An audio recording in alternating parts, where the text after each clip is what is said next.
और मैं तो चाहता हूं मेरे देश के नौजवानों को मेक इन इंडिया जैसे है ना, वैसे ही एक मूवमेंट चलना चाहिए, मेड इन इंडिया।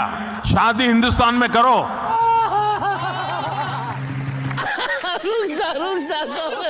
तो भैया सुना ना, मेक इन पकौड़ा की अपार सफलता के बाद पेश है मेड इन इंडिया। मतलब शादी विदेश में नहीं बल्कि अपने देश में रचाओ और देश की जीडीपी को आगे ले जाओ। लल्लन भैया, इसीलिए तो इस पर महान कवि बाबा जंडू प्रसाद ने कहा है, आजकल वो भी दे रहे हैं शादियों पे ज्ञान जिन्होंने खुद की बीवी पर नहीं दिया ध्यान।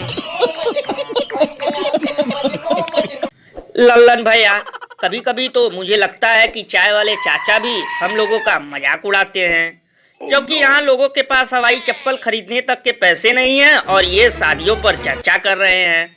वैसे लल्लन भैया, मेरे हिसाब से एक अभियान और चलना चाहिए जिसमें कि झूठ बोलने और उल्लू बनाने वाले नेताओं को विदेश घूमने ना जाने दिया जाए।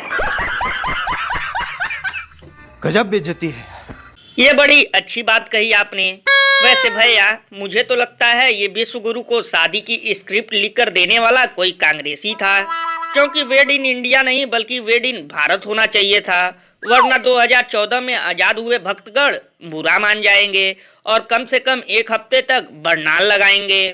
अरे बाप रे, ये तो धोती खोल रहा है। वैसे लल्लन भैया, मेरे हिसाब से तो विदेश में शादी करने वालों से ज्यादा संख्या तो विदेश में पढ़ने वालों की होगी, लेकिन इस पर कभी कोई चर्चा नहीं करता, क्योंकि भैया वहाँ पढ़ने वाले बच्चे हवाई चप्पल वाले के थोड़ी हैं। वहाँ तो केवल मंत्री, विधायक और बड़े बड़े उद्योगपतियों के बच्चे पढ़ने जाते हैं और बाकी देशवासियों के बच्चे पौवा पीकर रैलियों में नारा लगाते हैं।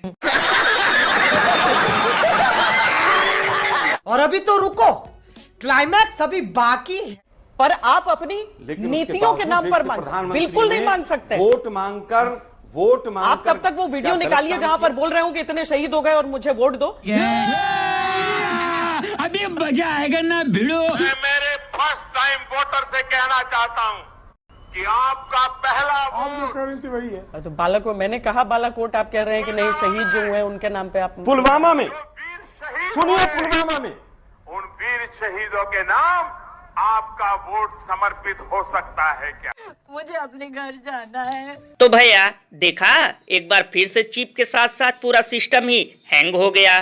चिप वाली आंटी को लगा होगा कि ये आलोक शर्मा भी व्हाट्सएप यूनिवर्सिटी के स्टूडेंट हैं, इसलिए इन्होंने कहा होगा वीडियो करने को पेश और बाद में मोए मोए हो गया होगा खुद का फेस। ये बड़ी अच्छी बात कही आप। ललन भैया, ये मीडिया वाले ऐसे ही अपनी बेइज्जती करवाते हैं। इन लोगों को सोचना चाहिए, जब बीजेपी वाले 5 किलो राशन को बड़ी उपलब्धि बताकर लोगों से वोट मांग लेते हैं, तो देश के जवान तो अनमोल रतन हैं। इनके नाम पर तो बीजेपी वाले वोट के साथ साथ लोगों से नोट भी मांग लेंगे।